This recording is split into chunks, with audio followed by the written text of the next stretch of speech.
The footwear store of the future, how far away are we from someone walking into a store, getting their shoes printed, which they can then throw in their garden to compost? Humanity, on a lot of levels, kicking the can down the road. We need a radical new approach to all of the things we do. In our case, trying to shod humans with footwear that lets them reach their natural potential and reconnect with what it means to be human. That is a prerequisite for making the bigger decisions to help protect this beautiful marble that we find ourselves living on. Welcome to the Restore to Explore podcast from the Foot Collective. We're on a mission to empower humans to restore their natural health and function from the ground up, so we can all explore movement and life with freedom and confidence. Before we jump into the episode, we do have a special announcement. We're super proud to say that we're now partnering with Vivobarefoot to spread awareness about the power of barefoot training and natural footwear to professional athletes globally. In a world of high performance, the smallest margins can make the largest differences. It's all about the one percenters. Many athletes overlook their feet, but those who benefited understand their paramount importance. If you're here to be the best, that means leaving no stone unturned. TFC athletes recognise the foundational importance of foot health, balance training and holistic movement to reach the top of their game and minimise injury risks. That's why we're partnering with Vivobarefoot, pioneers in crafting footwear that respects the natural shape and function of the human foot, to provide professional athletes, coaches and teams across the world with tools, training and shoes that enhance their performance and resilience from the ground up. If you're a professional athlete, check out the link in the description to apply to become a TFC athlete. Or if you're just wanting to experience the power of natural footwear for yourself, head to vivobarefoot.com and use the code TheFootCollective for 10% off your next pair. Right. Welcome to the Restore to Explore podcast with the Foot Collective. I am Nick, and today I have the honor of speaking with Asher Clark from Vivobarefoot. Asher, welcome, and thanks for being here. Hey, how you doing, Nick? Long time no see, and of course, pleasure to be on your podcast. What chapter am I on? What chapter? You're in the 2024 chapter. I don't know. The Foot Collective is, Jim and Mac are kind of leading the charge there now. I'm more in the background, but I get the treat of talking to awesome people on the podcast. And cool. So it's a treat to have you. Vivobarefoot is really leading the way on many fronts, and just very stoked to hear from the core of the design team at Vivo. And maybe a good place to start is even just briefly your background, and more specifically your current role at Vivo, what you do, why you do it, and then we can lead into more specific kind of topics. Sure. So, my name is Asher Clark, and I'm the Chief Design Officer at Vivo and the founder alongside my cousin who's the CEO. We've basically been tapping away at this foot-shaped footwear challenge for, close to kind of 15 years now. We're a pretty fiercely independent family organisation on a mission to build a regenerative footwear business in an industry that's, famous for exploitation and extraction and short-termism and, not making very good shoes for feet and all of that good stuff. I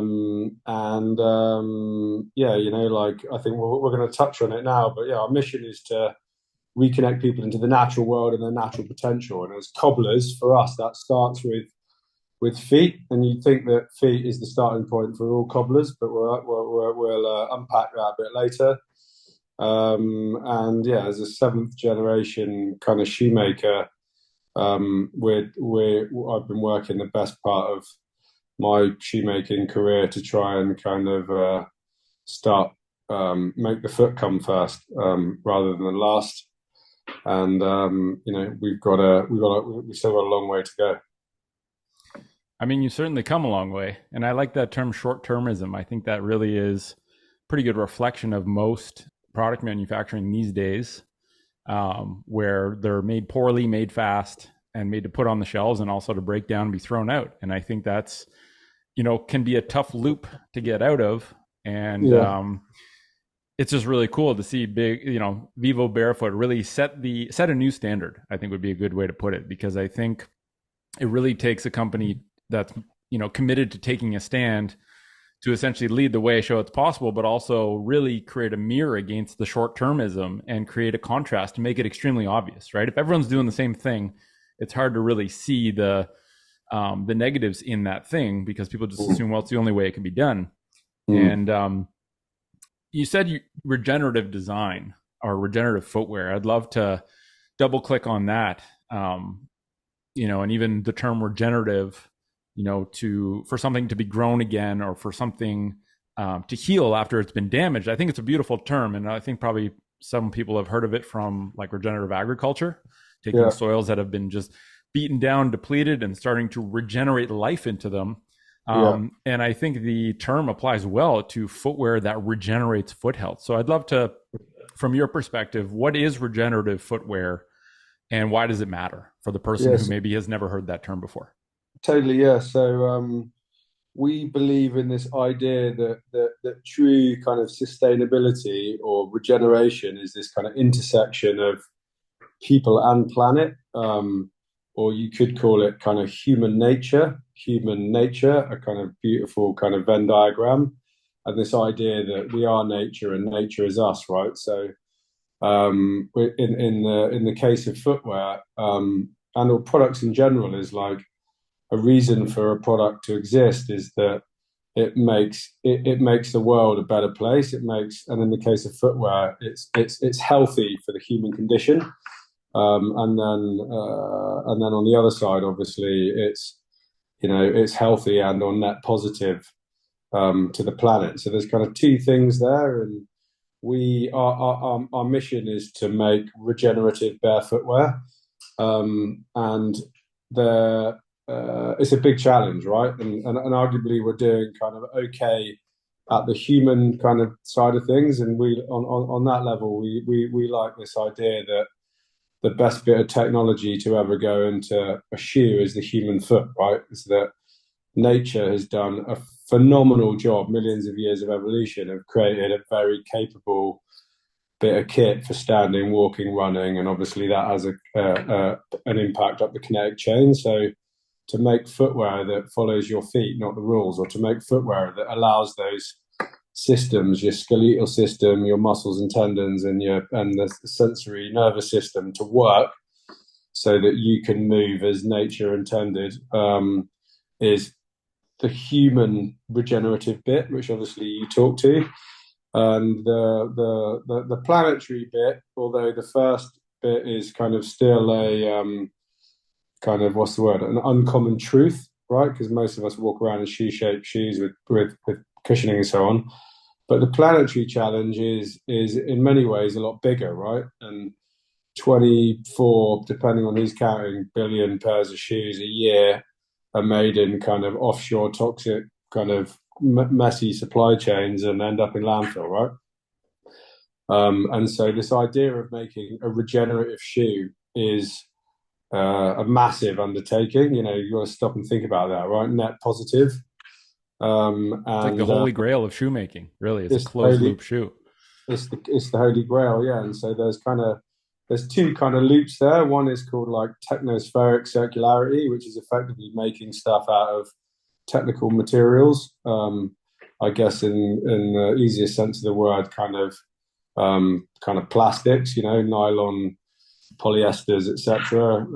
Rubbers, TPUs. And then being able to mechanically or chemically recycle those, so keeping those technical nutrients in use, as opposed to going back into the biosphere. And then the other one is biospheric circularity, borrowing from nature and being able to go back into nature. And so we're working a lot on obviously all the continuous improvements to reduce the kind of the load on planet Earth, so to speak, and to make things better, but also through those two material pillars, trying to loop the loop, as we like to say. And it's a big challenge, and one we're doing our best to get after. Yeah, I mean, I think the Holy Grail in a garden is that nothing leaves the garden and nothing is no inputs are required and no waste is produced. Everything is circular. I think that is the Yeah, way of nature. And yeah, while if you really zoom out, it is kind of happening with all these artificial materials, which have to come from some natural source. It's just we do so yeah. much processing that it takes huge amounts of time for these things to actually degrade back into their substituents. Mm. And the idea of it's almost like a continuum, right? Like you want to go fully closed loop. It's not like you go from, it's not binary. You don't go from, throwaway shoes to fully closed loop shoemaking. It Yeah, almost seems like it's a continuum. And the more, we almost reach these local limits at certain points where you really need a pioneer to take a technology risk to burst through that challenge or that barrier. yeah, Um, and, you have the Revivo, which is sort of like taking shoes that would otherwise be thrown away and reinvigorating new life into them, yeah, like giving them a second life, which prolongs the life cycle of that shoe. But yeah, the notion of using materials that are less processed, so it's almost like a more biologically similar, biologically unprocessed material, again, continuum, the more of that you can use, the more you can really like interweave the human and the nature element to the manufacturing process. So I think mm. it's, how long has this been, I guess, a mission of Vivo? And, what are the challenges that you're facing along the way? And what are the things you're really excited about? That's really what I want to kind of put a pin on is like, what are the exciting developments that you're seeing on the ground in the design space of either material science or manufacturing technologies? Would love to hear kind of how has the trajectory been, and looking forward, what are you really excited about?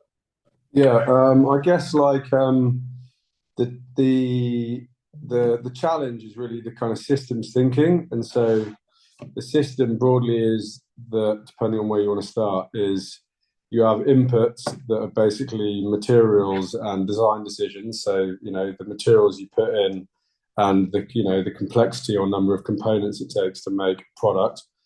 And you have then the product itself. So in the case of those two material verticals, whether you have technical materials for recycling or biological materials for composting, you basically need to make it as simple as possible, and you need to make it in general out of a mono material. Obviously, like there's design for repair and all of those kind of things too, but effectively, yeah, you need to create a product out of a mono material. So the challenge of making a product out of a mono material is probably is difficult, but it's the least hard. But the big challenges are mainly the polymers. So, for example, with a shoe, an outsole needs incredible performance standards. So it's this challenge of performance versus sustainability. The outsole needs to be incredible wet and dry grip. It needs to be really needs to have incredible coefficient friction and be really durable. It needs to kind of be durable, not just in terms of abrasion, but if it's hot, if it's cold, if it's sweaty, if it's humid. And so the very things you tend to design a material, or in this case, a polymer for, to last and perform well, is almost the exact opposite chemistry you design it for to break down and or to be recycled, so to speak. And then end of life, you need it's really about creating kind of pathways for the brand to take responsibility and to get those products back to split up those waste streams, whether you're sending certain stuff to be recycled, certain stuff to be put in composting facilities, and or certain stuff to be repaired. And then going back to the front end again, the inputs, it's managing the purity of those feedstocks, right? It's an incredibly complex supply chain. If tier one is the company, the manufacturing facility that makes the product, tier two is where those materials come from: laces, leather, insoles, yada yada. Tier three is where the yarns come from and where those sorts of things come from, and then tier 4 and 5 is where the feedstocks come from, right? So managing everything so you know exactly what it is, QAing that in, making the product in the right way so kind of it survives and it is made of the right stuff for end of life, and then dealing with those waste streams is an incredibly challenging thing to do in the current way of making stuff. And the current way, is pretty industrial, right? It's been that the way we make shoes is broadly the same as it's been for the best part of 100 years.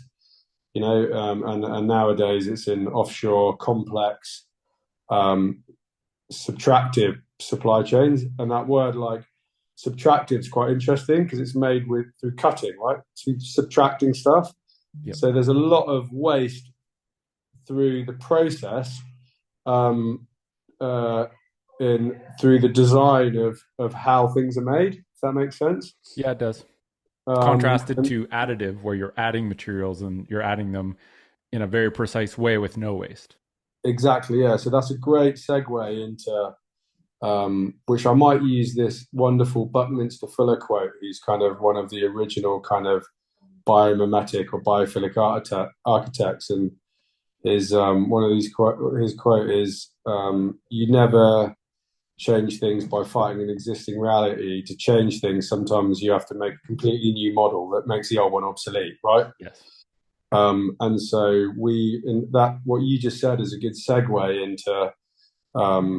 into what we see as the future, and the future is kind of industry 5.0, or effectively making things on demand using additive technologies. And that word additive, you're absolutely right, is basically only making things you need when you need them, as opposed to these big future bets where you're guessing what people are going to want in a year or 2 years from now, right? And so like we like to say that we call it the alien method, but this is like an internal working title. So if an alien came down from outer space and said the exam question is you need to make regenerative bare footwear, right? Footwear that's good for human health, right? And that's regenerative to the planet. And we all know, we just discussed how challenging that is. And you can only use the technology that's available. Well, the first thing they do is they go, right, well, all human feet are pretty good. Humans are capable. They're basically the same bits of hardware and software they've been for hundreds of thousands of years, right? And all their feet are different, but they're functionally the same. We've got to make shoes for individuals, not for mass markets. Right. The resources are finite, and we're not going to make things in a wasteful way, like humans made shoes hundreds of thousands of years ago. So what technologies are available? Okay, so we're going to scan feet. We're going to use kind of what technology is available to use, make things on demand, 3D printing, knitting, automated assembly, keep it simple. And in order to roll this out, we're going to need kind of a back end kind of technology to go from scan to print. And before you know it, you start to build the model which we call Vivobiome, which is a radical scan to print circular footwear system that's made to order. So effectively only making what you need when you need it, made to measure, you scanning feet foot by foot, and ultimately giving fit choice to the individual, and made locally. So when you set up that additive factory cell, you can put it very close to the individual, and made to be remade, right? So with simplicity brings, in theory, an easier challenge to make things for recyclability or to make things for compostability. And there you have kind of that Buckminster Fuller or alien method approach of the system's broken, as opposed to, rather than try and create a new product out of shades of green and brown and a broken system, redesign the system. Brilliant.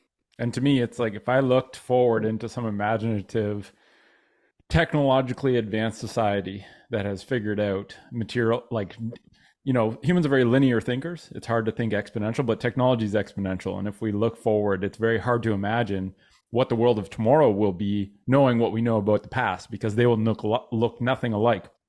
And this idea that the footwear store of the future is you walk in, you get your feet scanned, you come back the next day, or you wait an hour after getting a snack, and you come back, your shoes are printed. When the shoes start to give way, you come back, either the parts get ground up and put into new filaments for the 3D printers, or they just put them in a garden compost bin. And, in 6 months, they're gone because animals actually found those materials appetizing. And that sounds like how nature would do it, right? Exactly. I called it the alien method, but you could also call it the nature method, right? And there's the title of this project is Vivobiome, and Vivobiome comes from the word biomimetic, bio meaning from nature, mimetic meaning to mimic, and so it's quite an interesting idea that everything in nature is made with genetic code. So if you believe that nature is the perfect design, and to design perfectly where nothing is superfluous, we need to design like nature, then perhaps our best route to that is to use computational code to drive design in the same way nature does it, right? So effectively only using the material you need when you need it, using structures from nature that maximize strength and functionality, minimizing material use. Like we have an opportunity to design technology in a way to find a solution for feet and planet using a system that designs in the way that nature would do it. And I think that's a super cool approach. I couldn't agree more. It's very exciting, and it's exciting to see companies like Vivo actually, working to make the future a reality. And do you think people will have to recalibrate their expectations about footwear when we get there? Like, do you think the expectation that you're just going to have an insanely durable sole that's going to last? Like, do we need shoes to last as long when we can have this efficient closed loop manufacturing cycle? Or are we going to have to change what we expect in terms of durability of our footwear? Or, what are your thoughts on that? Are we going to be able to keep the same expectation of what we have in shoes today in this future version of footwear? Or are we going to have to harmonize what we think of as shoes and how long a shoe should last for, et cetera, in this new world where, if the price of products constantly encroaches in on the marginal cost of production, and we can get the marginal cost of production of a pair of shoes down so radically because it's made on site out of regenerative materials, virtually no labor apart from the electricity for this computer to read the software. Part of me is like, well, maybe a pair of shoes lasts 3 months, but that's okay, because even if we go through 4 pairs a year, that might cost us just slightly more than one high-end pair of shoes today. Is that ever something you saw? Yeah. So you're touching on a few things there, but really good question. And I would say, first of all, in terms of cost, it's kind of Moore's law, so to speak. And we've been working on this for about 3 or 4 years, and we've just launched the first Pioneer program. We're due to do an exclusive commercial launch in the UK in April, and then the second Pioneer program. And it's the connecting of the whole system and making that system really efficient, and effectively nothing's off the shelf, so to speak, is where you start to get the business model and crudely put it, the margins.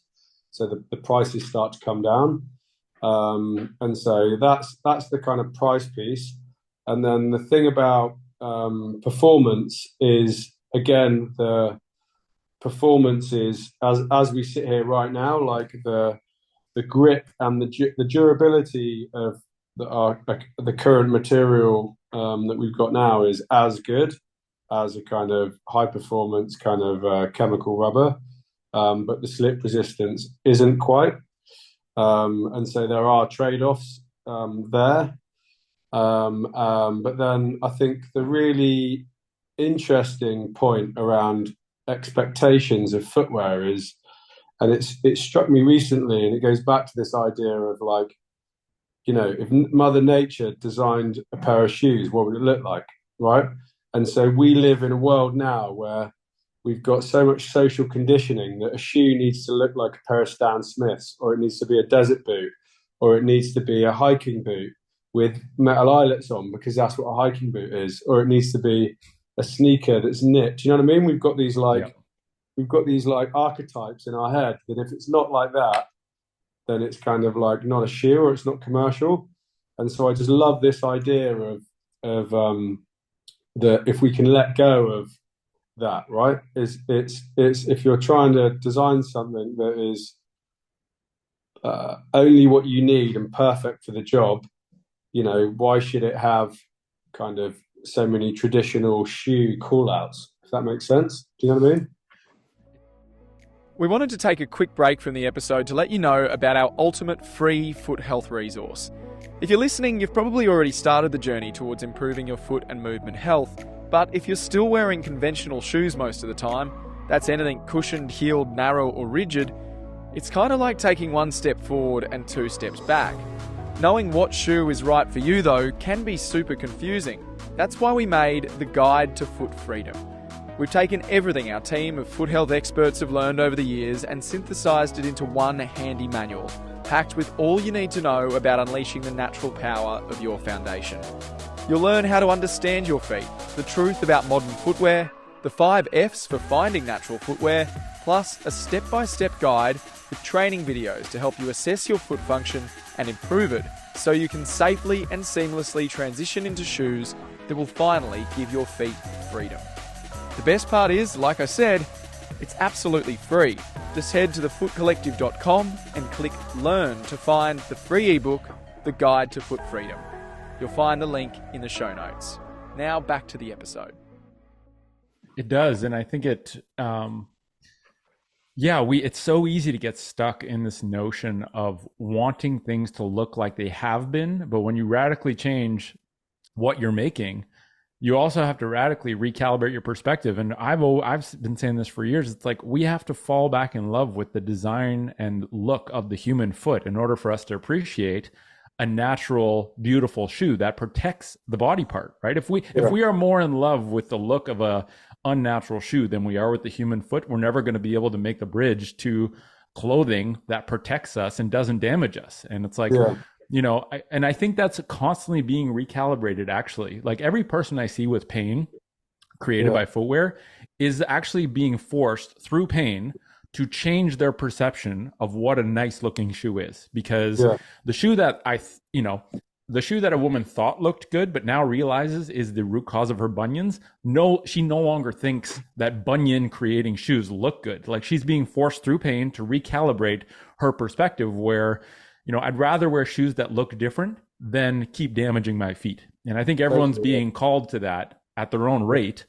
And it's almost like, I remember when I worked in a sports store, I'd sell hockey skates, and you'd see the brand new hockey skate was like $1,200, designed for pros, had all the cutting edge technology. The year after that came out, you'd see the same tech trickle down into the $700 skate, and then the $400 skate. And then like 3 or 4 years, the premium tech of 4 years ago was found in the $200 entry level skate. And it's this trickle down of technology where it always has to start very expensive. And this actually brings me into the next point of professional athletes and this idea that natural footwear is a performance enhancer. All the athletes I talk to, I say wearing natural shoes is literally a performance enhancer and will improve the durability, the ability to be resilient and withstand injury of your lower body.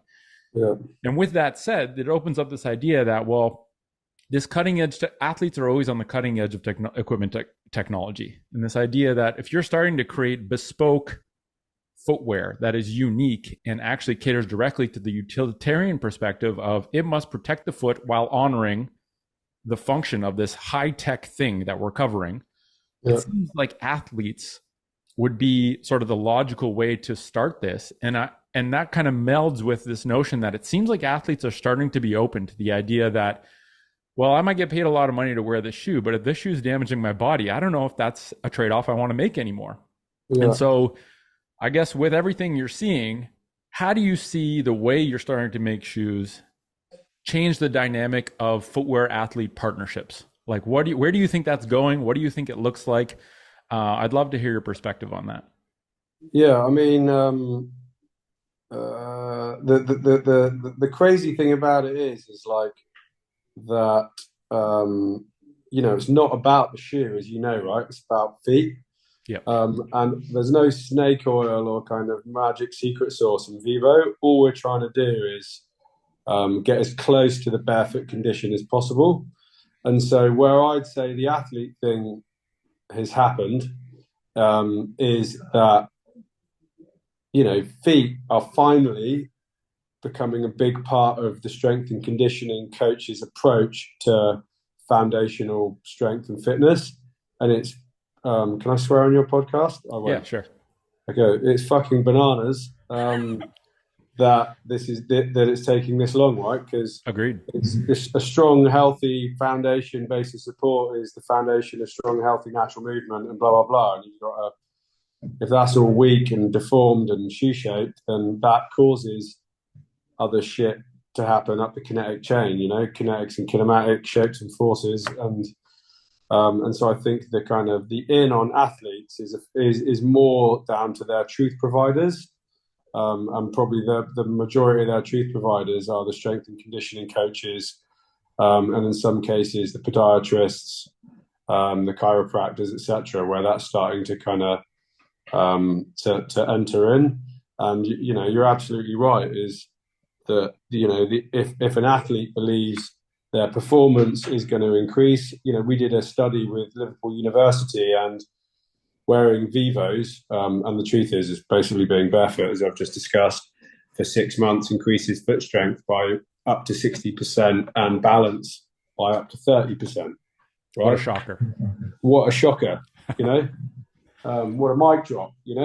Left to your own devices, your feet are pretty amazing bits of kit, and we all know, and everyone, particularly athletes, know that that strength, mobility, adaptability, speed, etc., are incredibly important above the ankle, and now they're realizing that below the ankle it's important too, right? And so I think Vivo, almost by proxy, but also the partnerships that we've done with a lot of health professionals and those truth providers, is kind of created this wave that I think is really starting to happen over the last year, particularly this idea that Vivos, or their feet, are the kind of future athletes' best kept training tool. And yeah, we're working with I think like over 100 pretty top tier athletes, and at the highest tier, like NBA kind of big NBA players like DeAndre Jordan, who is actually big. He's freaking huge. He's a monster. Lovely guy. But and Taylor Henkel, I think, the NFL guy. Do you know him? Don't know Taylor, but there seems to be this incredible momentum in the past year. I've noticed it more than, since 2015, I've been doing stuff with the Foot Collective. I've never seen this much momentum where there seems to be, like, the Overton window has shifted where people are actually starting to give a shit about feet. And yeah, it really is a shocker, like you said. And I'd love to hear your hypothesis of, like, why has it taken us so long? Has shoe culture just overshadowed the importance of feet? And, the old saying, out of sight, out of mind, we cover our feet so we forget they're there. We just think we have shoes. And, it's hard to think that they're causing us a problem because it's what everyone wears. But it really is, from what I've seen, it is once you see it, you can't unsee it. And once you really experience it, you can't help but tell other people. And so it's almost like if you get one athlete, and it can go two ways. Like, an athlete can figure it out and be like, well, I have an edge over all the other athletes. I don't want to tell anyone. That's one route. But the other route is, now I'm seeing how much my shoes were messing up my feet and my body and my ability to have efficient movement patterns. And so I want everyone else on my team to be doing this as well. And we saw that with a couple of athletes we work with that are using beams, are starting to basically bring other players into seeing, like, hey, you can actually recalibrate your body by wearing natural footwear and by working on your foot-hip kind of connection in a very low risk, short period of time each day. And you don't have to tell them all the study. Like, really, it doesn't matter what you tell them. You can tell them 1,000 studies. You can tell them tons of examples. What they actually need is to experience it. And when they do experience it, it's like, you can't talk them out of it. And so Totally, it's, yeah, hopefully it's just like a wave that continues to build momentum because it's long overdue. And I think not only will it force footwear companies to smarten up and actually make like shoes for human feet instead of just shoes from factories that they've always made shoes from, but it'll also allow for this whole new cohort of companies, of people who are, less but better, who are designing footwear that actually reconnects people with themselves, with the world, and makes them better athletes. The unequivocal truth is that natural footwear is a performance enhancer. And totally. when people realize that, it's like, we just have to keep up with demand. Big time, yeah. But I think it's like, it's connected. Natural footwear is connected, I think, to a bigger movement that's happening, which is kind of natural health and the consciousness around it. Yep. And so, like, what people are starting to question, kind of, just because it's normal or an accepted paradigm doesn't mean it's correct. If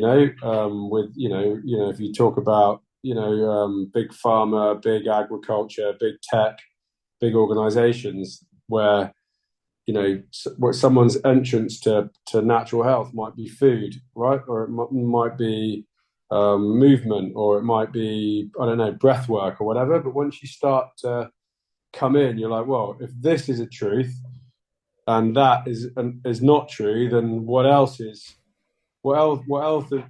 of these given truths might be wrong? And so then that mindset ultimately then approaches things in a more skeptical kind of way. And so we think that the kind of this next barefoot movement is almost linked to that conscious kind of mindset, so to speak. So a lot of the people and or athletes that go first are the ones that are generally on a journey, right?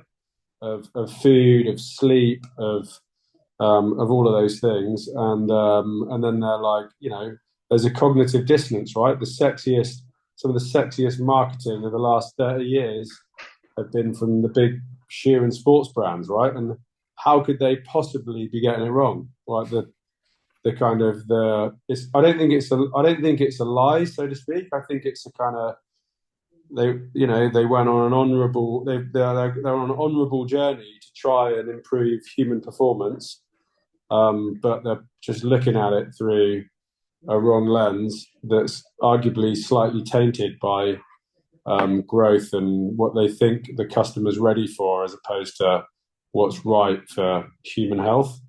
But all of that's slightly hard to put a finger on. But what's definitely happening is a wave of more conscious humans questioning, normal, and exploring, what's innately natural. And this footwear and foot thing is definitely a part of that. And it's a really interesting time. It is. And yeah, we've always sort of viewed foot health as the gateway to whole body health. It's just, and like you said, people come at it from many different points. But I think there's like a newfound sense of responsibility where, like, people are realizing I'm the only one that can take care of myself, and my health, I shouldn't be taking advice from marketing of brands. I should probably do a little bit of research to understand from first principles the basics of how to take care of myself. And I think what people are starting to realize, and it becomes like a domino effect, is, well, if my doctor's well-intentioned, but he's not trained to tell me anything about health, I shouldn't go to him for my health. If I get sick, I go see my doctor. But if I thought that was my health provider, but it isn't, well, what else do I think, like you said, is true, but isn't? Like, is the nutrition guidelines I'm getting actually what I should be eating? Should I just talk to people who seem to have a basic understanding of food instead of, getting lost in the internet of complexity? And I think it almost, like, when we look at shoes, it's almost like the way we used to make shoes was they were unnatural. So they didn't align to the human foot. They aligned to traditional manufacturing. They were highly complex. Many parts, many things have to be put together to make this thing work. And there's lots of waste. And I feel like that applies to so many areas of, like, the transition we're going through. But this new way where it's like foot first, make shoes that are foot and health centric, make them simply. And it's actually it's way harder to make something simple than it is to make it highly complex.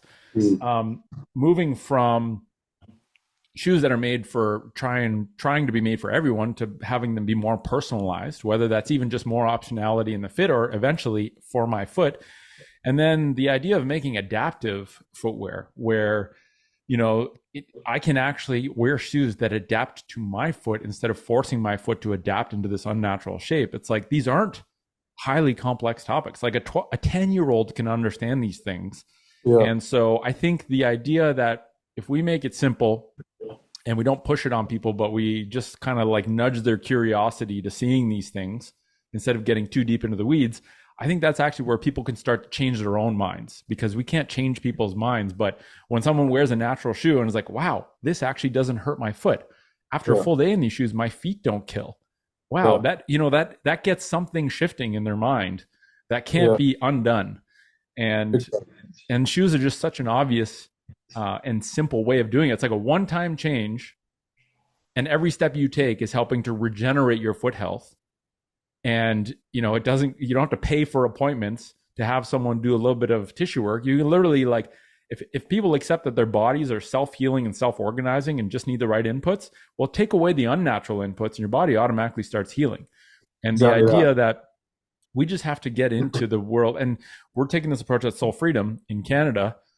We sell tons of Vivobarefoot, and what we're looking to do now is actually bring it to the pros and help them realize that your duty of care makes you be curious to understand reality. And regardless of how you've done things before, if you're not open-minded to learning new things, you're not actually doing your duty of care to the people you serve. And, basically stomping on the table and saying, if you don't recommend natural footwear, you're not upholding your duty of care as a health professional. If you want to talk about why that's so, let's talk about it and go through it from first principles. And what I've seen is, like, because it's so unequivocal, if you can have a good faith conversation, by the end of that, if they wear natural shoes, they will be like, I need to tell everyone about this. This is like the low-hanging opportunity now. Whereas, there's not a huge amount of work built into helping someone heal a body part anymore. So they just stop covering them with shit that damages your feet. That's a great start. And the fact that there's so many options and so many looks and styles, there's no longer the friction of, well, they don't look like I want them to look, or I can't find this or whatever. And anyway, it seems like it's just a big momentum shift. And I think at every level, the pro level, the consumer level, and looking forward and seeing the possibility where someone can, and question I'd have for you is, if you had to guess, how far away are we from someone walking into a store, getting their shoes printed, which they can then throw in their garden to compost? Like, is that a pipe dream? Is that something that can come? I won't hold you to it, but I'd be curious. You're at the cutting edge. So look, I'm wearing these on my feet right now, right? You see those? Mm-hmm. So those are designed to, scanned and printed to the shape of my feet. Cool. That's done with kind of laser powder sintering. You may have seen. We recently presented a innovation partnership with a company called Balena, which is a bio-based and biodegradable material. And so, we're working on a 12 to 18 month plan to commercialize that. So we're going to be delivering scan to print to customer footwear and our innovation in our Pioneer 2 program starting in April this year. So we're going to be doing that to 200 people. We're aiming to commercialize that whole process in Q1 of 2025. Wow. And to answer specifically with the biodegradable material is that we're on a fast ramp to commercialize that small scale within 12 to 18 months. But I don't see it as a store touch point. It's fundamentally a mobile kind of touch point with a kind of community and kind of loyalty platform where you scan your feet, where you try them on in AR, where you get access to a marketplace, and then you can pick the product you like. You can tweak it depending on your needs, grip, etc. Tweak fit, and I believe that is that's a year away at small scale, starting in the UK. And so the next year for us is really important to prove it, and then it will be a question of then replicating it globally. And of course, it will always be iterative because of generation one, generation two. But look, it's attainable, and we're getting after it. And I don't think it's going to be all of our production in the foreseeable future, but it will be it will serve a meaningful need and start to create a pathway where it will be the new way to make product. And it's definitely a question. It's not a question of if, right? It's just a question of when. Yeah. Right. You can't kind of deny that it's gonna it's going to and needs to happen. It's just a question of how long it will take to scale it. Yeah. I mean, the other part of this is I think it's easy to take for granted the complexity built into international supply chain functionality. Yeah. Meaning that force majeure says that if there's 150 steps to make a shoe, if one of those steps fail, the shoe doesn't get made or doesn't land where it's supposed to when it's supposed to. Totally. And the idea that we are, going through this metamorphosis in civilization where there's more uncertainty in the global landscape, and the difficulty of getting a product from one place in the world to another place is just going to get harder. And I think this idea of bringing things hyper local not only reduces the overall footprint, but even if that one instance is highly complex with technology, you have way more control over that instance than you do the 1,000 steps that it takes to, like, the human element, the tech element, the transportation element. Like, it's not a small feat to print shoes, but like, it's also not a small feat to make them in a factory across the world and get them to the consumer. So I couldn't agree with you more. And you absolutely touch on a truth, right? Is that, the future is going to have increasing supply chain shocks, global, political, social, environmental. It's not going to get easier to throw kind of complex, unthought through kind of design challenges at countries with a lot of cheap labor and expect the same result over and over again. And so, yeah, look, we are, humanity on a lot of levels kicking the can down the road, and we need a radical new approach to all of the things we do. And, in our case, a key component of what we make is trying to shod humans with footwear that lets them kind of reach their natural potential and kind of reconnect with what it means to be human and the planet and all of that important stuff. We believe that is a prerequisite for making the bigger decisions to help protect this beautiful marble that we find ourselves living on. And so, yeah, we've got to get after it for a number of reasons. And it's not just, it makes good business sense too, right? It just does. Yeah. And I mean, just think of the dynamic adaptability you have by being able to make a micro adjustment in a line of code to create a novel framework for a shoe versus taking 6 months to reevaluate an entire supply chain, commit to that, and then to make another change takes another giant period of time. Tons of variables have to be shifted. So I think it's easy to see, if you really port through like a decade into the future, it's easy to see how right now it's more difficult to innovate the technological side of printing shoes. But if you look 10 years from now, it's going to be prohibitively expensive and inefficient to manufacture shoes in a subtractive, complex way. And you won't be able to survive as a business that makes shoes the way we make them today if technology keeps going exponential. Yeah. So I'm excited for that world because I think people's feet will be way better off. The world will be way better off. And, one thing that's always landed for me is the primary, if nature is this decentralized health network, where when we're connected with her, we heal and we thrive. When we're disconnected, we have dis-ease and we get sick. The primary point of disconnection is literally the layers we put between ourselves and the ground and the footwear we wear.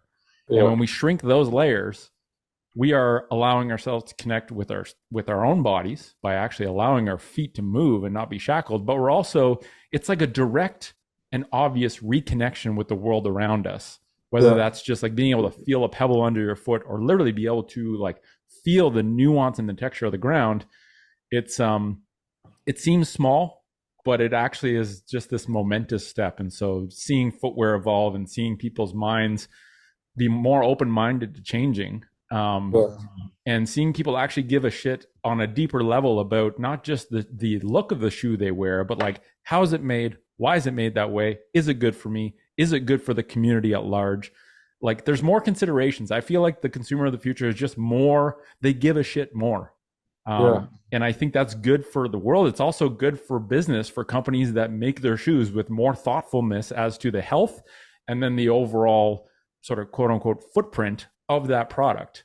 And it sounds like everything you're doing is really doing the deep dive in design to strip away the unnecessary complexity to create a simple, elegant product that aligns with nature. And that's really cool.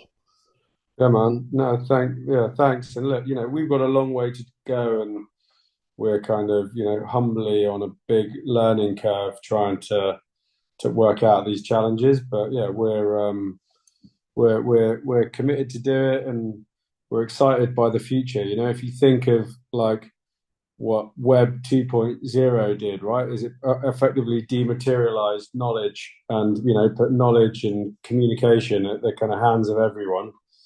And, the 10 biggest companies of today are a result of that infrastructure. And so you can imagine when it starts to happen with physical things, infrastructures where, you can, and we envisage if we can build this system, then you can democratize the way to make footwear, right?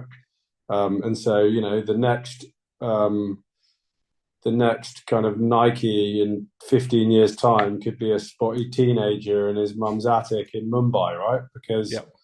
Because you don't need a massive infrastructure or amounts of money to engage with the big industrial supply complex and sell things into stores, et cetera, et cetera. So I think the future is exciting, and there's a way to make regenerative barefoot wear or products that are good for human and planetary health on completely new systems and infrastructures that aren't in place yet, and we hope to be a part of that. Yeah, it's way easier to ship a couple lines of code than it is to ship a shoe made across the world. 100%. And just the speed. And I think this is where the exponential nature of technology comes from. It's like a flywheel, right? It's like the faster you can make changes and improve something, the quicker you get to a very insane spot. And I think, make additive manufacturing spins the flywheel of the change window, where like to make an iterative improvement can be done in 10 minutes instead of 6 months. So where we end up at that iteration frequency is like a place that's probably unrecognizable from where we are today. But I appreciate you taking the time and sort of giving us an inside scoop on the bleeding edge of, I would say footwear manufacturing, but actually I think it's just literally natural manufacturing in general. You're just using it in a footwear application. And very grateful for all the, the boundaries you're pushing, because it is, a lot of times it's expensive and it's frustrating and it's hard to be at the leading edge, but if no one does it, we never move forward. And, I know your current footwear is the majority of the footwear we sell to our Canadian customers at Soul Freedom. And, just very exciting to see a company that has, not only mastered the way shoes are currently manufactured and manufacturing in a more human-centric way, but also, pushing the boundaries. And just very excited to see where things go. So thanks for taking the time. And if you have any last words to say to the TFC community, go for it. First of all, big thank you to you and for having me on the podcast, but also kind of championing this feet first approach. I think you and your team are having a phenomenal kind of impact on enabling this kind of new conscious mindset, connect with their feet and what it means to move naturally, and this idea of starting with first principles. And we're really honored to be part of a bigger community, and we're along with you guys. Let's keep doing what we're doing to bring healthy, strong, sensory feet back to humanity. And I think a lot of positive things will happen as a result. So huge thanks. Lovely to chat with you again, Nick, and honoured to be on your podcast. So yeah, thank you. Cool. Thanks again for being here, and maybe we do it again in 6 months or a year and see where you're at. And look forward to seeing the future of Vivobarefoot and Vivobiome. Yeah, everyone listening, thanks for being here, and we'll catch you on the next podcast. Thanks a lot all. Thanks for tuning in to the Restore to Explore podcast. If you enjoyed the episode, we'd really appreciate you leaving a review wherever you're listening. That's the best way to support us and to help us reach more people. If you're after more free TFC education or training, looking for any of our TFC tools, natural footwear discounts, or you want specialized guidance on your foot health journey from a trusted TFC health professional, head to thefootcollective.com. All of the important links are in the show notes of the episode.